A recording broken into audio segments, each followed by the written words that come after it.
Good evening and welcome to News Channel 8. I'm Jerome Aegean, and here's some of the top stories we have for you tonight. An update on a recent family tragedy. A steel worker sick out hits St. Croix, and Pearl B. Larson exchanges culture with Mother Africa. These stories and more are up next on News Channel 8.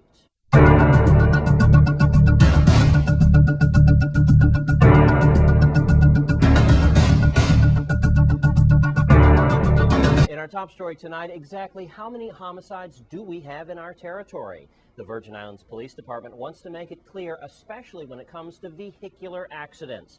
For example, you remember the recent sad story of a 2-year-old boy who was run over by his mother on St. Thomas.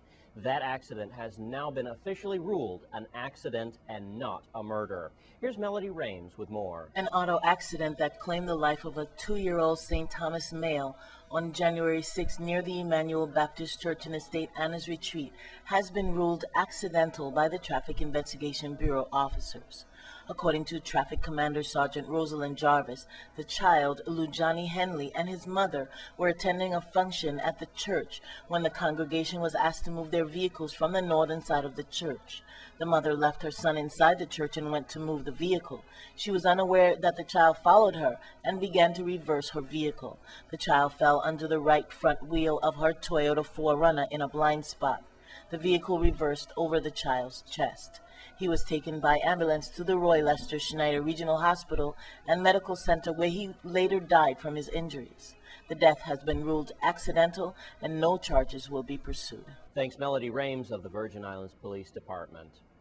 And there was a sick out earlier today on St. Croix. The sick out apparently involved several school monitors and cashiers and other personnel at the Internal Revenue Bureau as well. Here's News Channel 8's Wes Small with more. Thanks a lot, Jerome. We're in Internal Revenue Bureau near Sunny Isle, St. Croix, and it's kind of like a ghost town. Here's what's going on. News Channel 8 received several calls earlier in the day about several union members from steelworkers calling in sick today, having a job action. Monitors, like at Elena Christian, several other schools we understand as well. I'm pretty sure we have people pinch hitting, like management and maybe teachers and volunteers, to make sure the kids get home safely and security is kept up.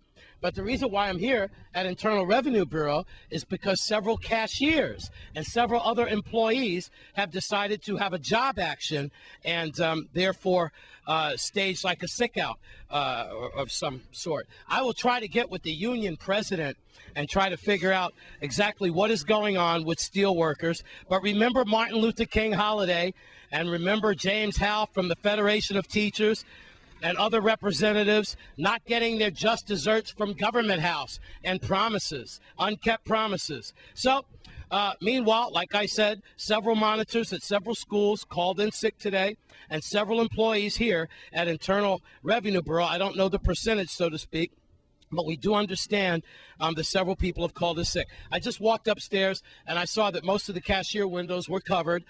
Looks like possibly people from management or what have you, but they're still smiling up there. And as you can see, there's not much traffic, but hey, April 15th is still coming right around the corner for your taxes.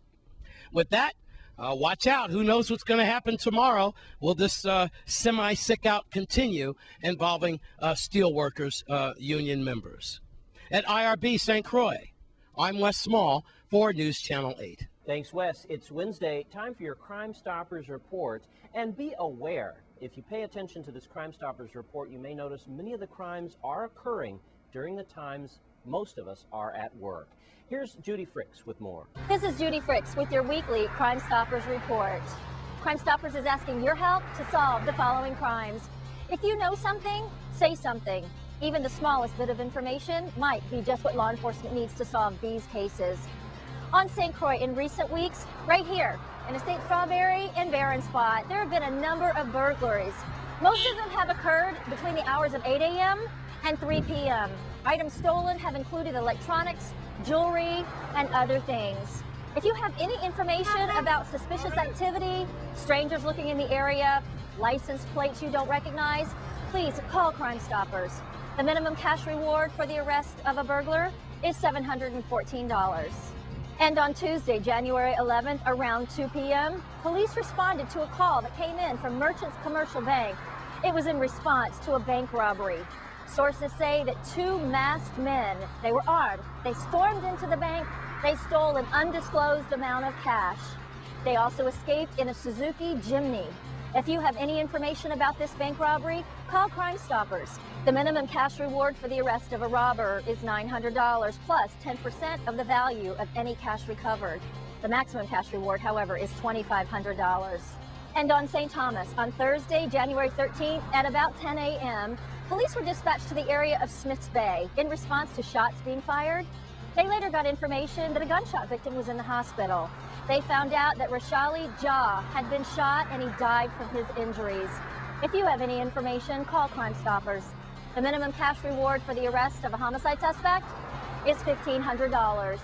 You can submit information on these or any other crimes at www.crimestoppersusvi.org or by calling 1-800-222-TIPS, which is 8477. Remember, your tips are always anonymous, and if your information leads to the arrest, recovery of illegal drugs, weapons, property, you will receive a cash reward to be paid according to your instructions. Crime Stoppers is pleased to report that we have now been in the territory for 2 years. Thank you to you, the community, the media, law enforcement, the tipsters, the donors. It's been a fantastic 2 years, and we look forward to many, many more. This has been Judy Fricks with your weekly Crime Stoppers report. And thanks, Judy Fricks of Crime Stoppers. Also, congratulations on your 2-year anniversary. 2 men have been charged with assault in 2 separate incidents involving domestic violence. Here's again Melody Rames with more on that. One man was arrested on domestic violence charges and another on assault charges after they assaulted females in separate incidences. Macaulay S. Claremont, age 43 of Estate Mondal, was arrested at about 11:45 p.m. on Friday, January 14th. He was charged with assault 3rd degree for punching a female in her face, causing cuts and bruises. He was held on a $25,000 bail and remanded to the Bureau of Corrections pending his advice of rights hearing. And Gregory R. Ravalier, also known as Phantom, age 37 of Estate Solberg, was arrested at about 4:45 p.m. on Saturday, January 15th. He was charged with aggravated assault and battery domestic violence after he grabbed his wife around her neck and tried to strangle her. Ravalier was held without bail because of the domestic violence charges, pending his advice of rights hearing. Thanks again, Melody Rames of the Virgin Islands Police Department. When we come back from this break, a story you don't want to miss, an exchange between Africa and St. Croix. Stay with us.